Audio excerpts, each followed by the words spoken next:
दोस्तों आज का टॉपिक बहुत साफ है, धर्मेंद्र प्रधान का इस्तीफा।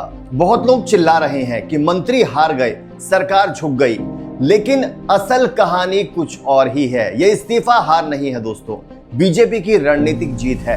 टुकड़े टुकड़े गैंग हार गया, नफा नुकसान के नक्शे में हिंसा फैलाने की साजिश नाकाम हो गई और देश की एकता बच गई। आइए समझाते हैं आपको कैसे, वीडियो को लास्ट तक जरूर देखिएगा।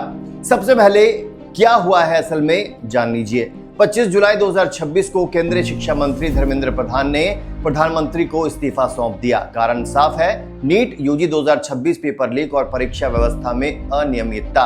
सरकार ने तुरंत सीबीआई जांच सौंपी, परीक्षा रद्द की, दोबारा परीक्षा करवाई और अगले साल से सीबीटी मोड का फैसला लिया गया। लेकिन जंतर मंतर पर कॉकरोच जनता पार्टी सीजेपी के नेतृत्व में प्रदर्शन चल रहा था। प्रधान ने अपने पत्र में साफ साफ लिखा है, जंतर मंतर और देश भर की स्थिति को देश विरोधी ताकतें फायदा ना उठा सके, देश की एकता बनी रहे, किसी भी छात्र का भविष्य कानूनी उलझनों में ना फंसे और बच्चे पढ़ाई पर फोकस कर सके, इसलिए मैंने इस्तीफा दे दिया। यही असली वजह है दोस्तों।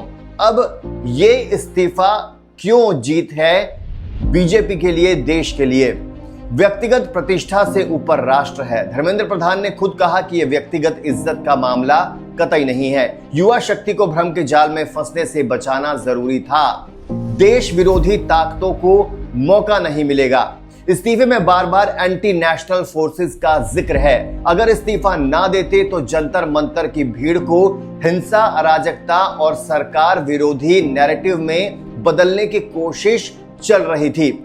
पहली बार दबाव में नहीं, रणनीति से। जी हां, मोदी सरकार में पहले कभी किसी बड़े मंत्री को सार्वजनिक दबाव में इस्तीफा नहीं देना पड़ा, सभी जानते हैं। इस बार भी सरकार ने झुकाव नहीं दिखाया, बल्कि स्थिति को संभालते हुए फैसला लिया गया।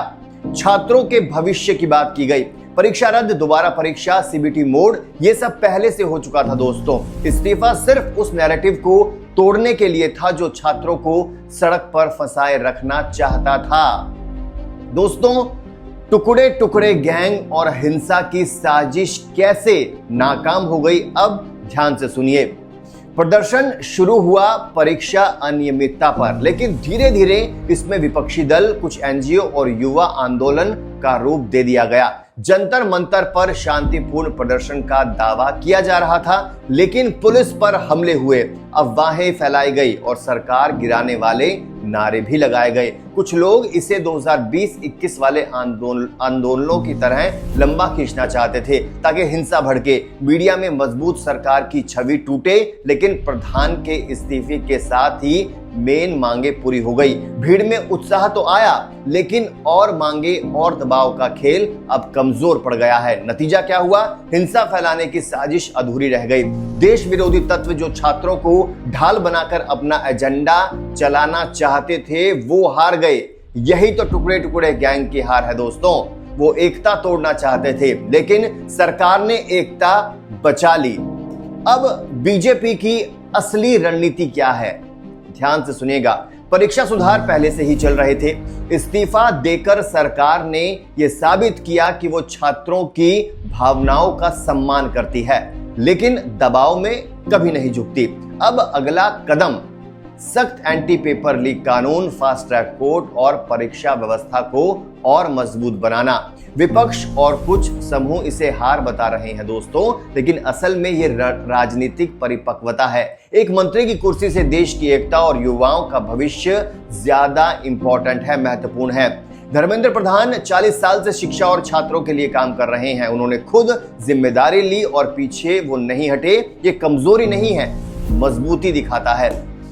दोस्तों, आगे क्या होगा? एक्सपर्ट्स क्या कहते हैं? सीजेपी अब और मांगे रख रही है, लेकिन मुख्य मुद्दा खत्म हो चुका है। छात्रों को अब पढ़ाई पर लौटना चाहिए, सभी बोल रहे हैं। यही प्रधान का संदेश था। सरकार परीक्षा सुधार जारी रखेगी और जो लोग हिंसा या अराजकता का खेल खेलना चाहते थे, वो अब नैतिक आधार खो चुके हैं। तो दोस्तों, धर्मेंद्र प्रधान का इस्तीफा हार नहीं है, देश की जीत है, क्योंकि देश विरोधी ताकतें नाकाम रही, हिंसा की साजिश फेल हो गई और युवाओं को भ्रम से बचा लिया गया। टुकड़े टुकड़े गैंग हार गया, नफा नुकसान के खेल में राष्ट्र जीत गया। आप क्या सोचते हैं? कमेंट में जरूर बताइए।